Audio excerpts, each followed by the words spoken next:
Okay, Michelle. Now, today we have a little bit of a different situation. This is a misdemeanor. Another court case. Another court case. You have your whites ready to go into the county jail. I do. I have my whites. You bought them all. But the thing is, what our point is that to this different judge in misdemeanor is that you've been sober now since September 18th. September 18th, and for you, you're choosing on your own to stay around all positive, sober people, places, and things, and doing the Amethyst for Women program. Correct. So you don't fall back for good, and you can have your baby. Exactly. So what would be the point of taking me out of treatment and throwing me back into the workhouse? Where you'll be with all what? Old people? In a misdemeanor tank with the most ratchet humans in Columbus, Ohio.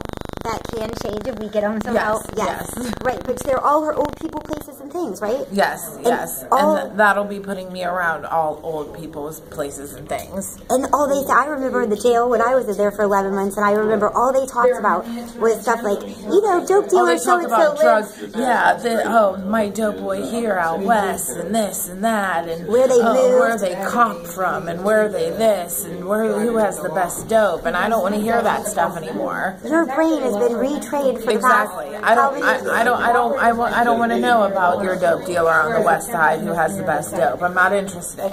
Right, that's where you found that crocodile heroin. Exactly. You don't want to know where that is. I don't want to know where it is. I don't want to hear about it. No. I don't want to hear about people glorifying drug use because it's nothing to be glorified about. It's disgusting. I almost lost an arm and 2 legs because of it. And it really disgusts me when people sit in there and glorify drug use like it's cool. Right, it's not cool. And we're not cool. That's not fun to you anymore. It's not exciting. You're not addicted to the lifestyle of the life. I'm over it. I'm totally over it. Sugar daddies, all that stuff, all that slang. Yeah. So yeah. So anyways, I'm not judging. I want to start a program in that Franklin County Jail for the addicts so that they can feel like you do. And you know, I told you last night I had a girl write me because of your video and she wants to change her life because of what we did yesterday. Yes. And she asked me, she feels so scared because she's buried herself. She feels like too far now. She's too far gone. And she has some justice system issues. I told her I'll help her. Yes, and she, I'm not going to disclose her name on here, but Amy told me who you are, and you are more than welcome to call me anytime. Get my number from Amy, and I would be more than happy to talk to you. So right, I've been in prison. I've gone farther than you could go. I did, you know, things that I write about, but I'm very ashamed about. But my past doesn't define me. It made me stronger because I chose to, and it makes me grow. And same with you. Yes. Right. Okay, so we want to help anybody that's like us that really wants to change. Only actions behind words. Some people have to practically chase me down the road now for me to help them because I have so many people reaching out, and some people are trying to use me. They just want me, you know, but they don't want to put actions behind the words. I'm done. Right. Okay, and then lastly, a parent from Bexley had asked me and written me, and I get these questions a lot. She saw the word glass, which means like, do you know where to get any glass? And I said, I think that's crystal meth. It is. It's slang for it is ice and oh, glass. she said ice. Maybe she said, I think she said glass. Ice and glass, and it is slang for crystal meth. Thank you. So we don't want to get any trouble. We just want for parents to know what those words mean, then we can guide their kids. So they can be educated on what their kids are doing. You know what I mean? And intervene before it gets too... Exactly. Because, you know, there's a lot of drug paraphernalia utensils that aren't like your typical, like, weed bowl that a parent might find and not have any clue what it is and realize that their child is into some serious drugs like crystal meth or crack cocaine or something like that.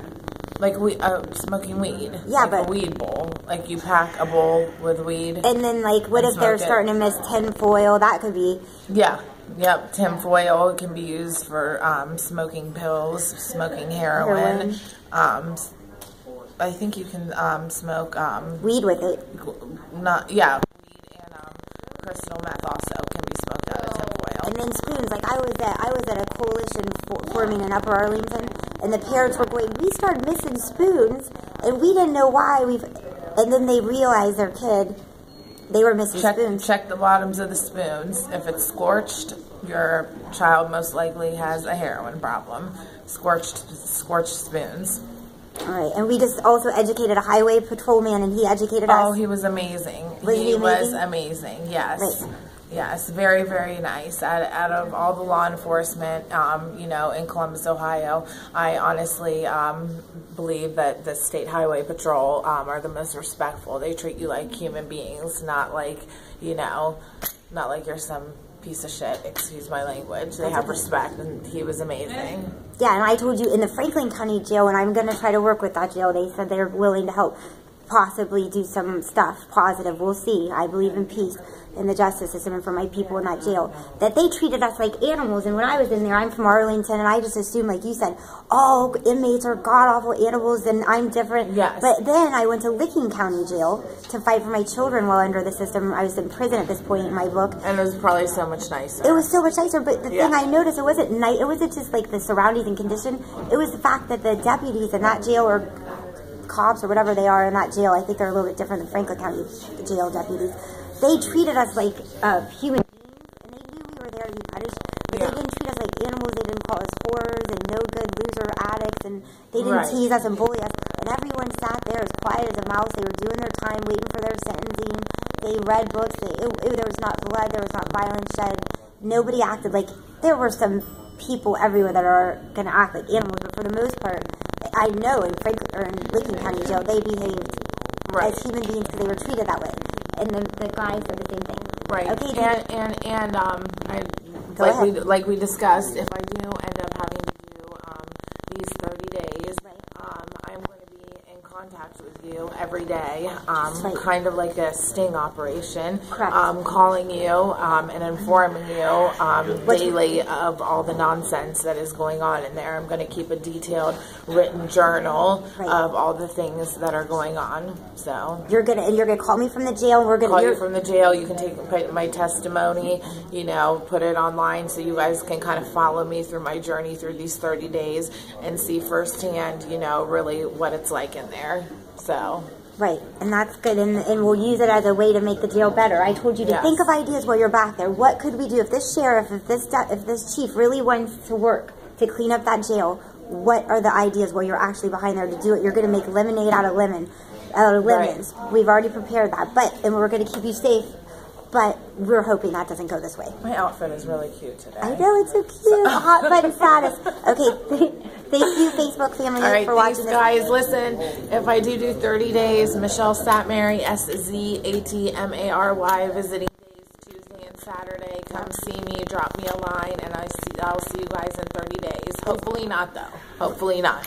But if it happens. If it happens. 30 days. God answers emails no matter what we believe. Yeah, so send her, if there's nothing like support when you're behind bars, right? Yes. As long as she's put the action behind the words, you can write her and stuff. You're not enabling her, you're stabling her. Yep, right, visit, and, you know, Mike Frazier, come visit me. You were talking to me about it last night. I'd love to see you if I get locked up. So. You'll get my book in there, and you'll teach the inmates. I will pass the book around and everything else. Give them strength. Okay, we love you. Thank you, everybody. Gina, thank you. Did you get on them for what? Her attorney is still not here. Still not here. It is. This is a public defender. It's 11:52. Court started at 9:30. Right. Franklin County. This is Franklin County people. Well, we're still here. Yeah. It's okay. We're helping the system evolve, aren't we? Yeah. Okay. All right. We're going to help the system. Everyone get on the same page. Yep. Okay. Thank you.